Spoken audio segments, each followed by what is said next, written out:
Okay, let's think of a stone. Think of a tree.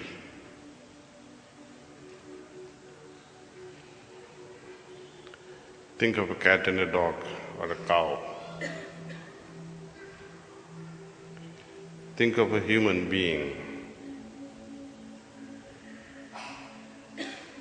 Someone who serves you at home, someone who does your dishes at home,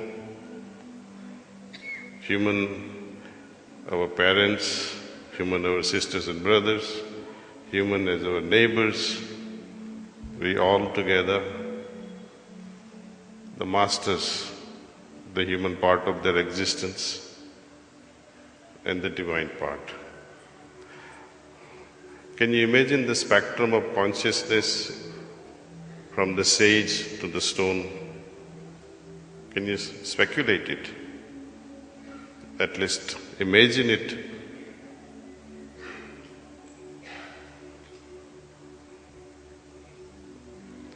Often we make mistakes in understanding consciousness and we say, oh, then what is this awareness?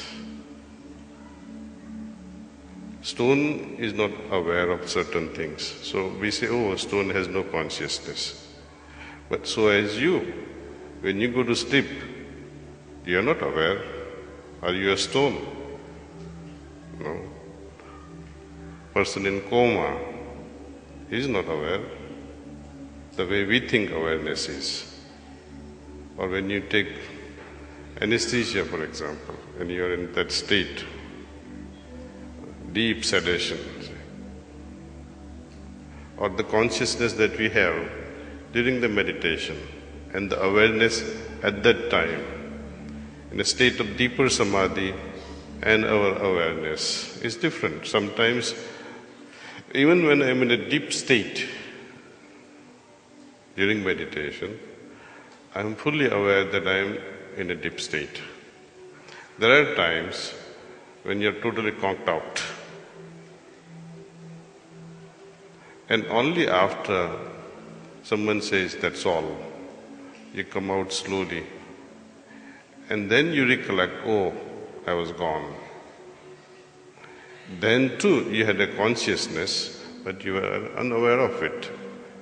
This consciousness, when we were so deep in during the meditation, the consciousness when you were aware of my deeper level of consciousness that I have when I'm listening or when I'm talking, the consciousness that I have when I'm sleeping, when I'm dreaming, it's all the entire spectrum of it, see.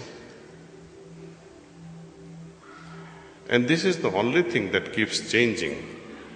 That's what makes us different from person to person. At the same time, that's what makes me different every day. If you read carefully Babuji Maharaj's autobiography, especially the second one, where some higher sage from the brighter world commented about his state of consciousness. He said to Ramchandra,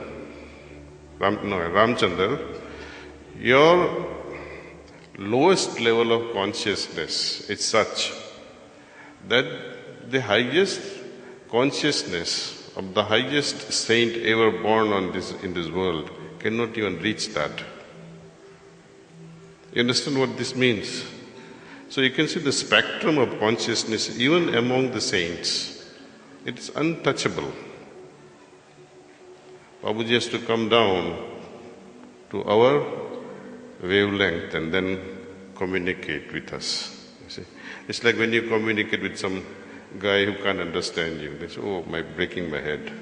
It is this, precisely this, that we are not compatible.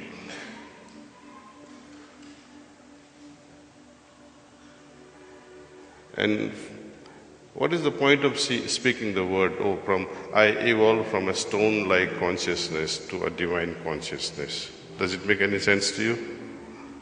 But that's the answer I can give you. But the beauty would be if you can experience this entire spectrum of consciousness and hook on to the highest part of that spectrum, see. Don't come down again and again, see. But that also requires mastery, see.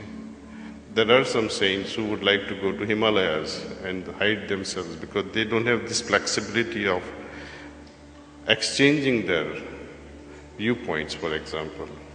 They don't have the ability to come down to our level and communicate. You need the mastery there also. You need a greater tolerance to come down from those heights and suffer with us. That's masters. See? Even though they achieved something very profound in their lifetime, they have to come down to have some level of conversation, some level of understanding with us. And our effort should be to rise so that we don't give trouble to that old man, see.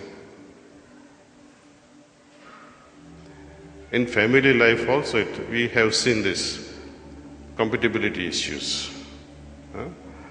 Even after years of being together within a family, there are views which goes on differing all the time, see. What do you do?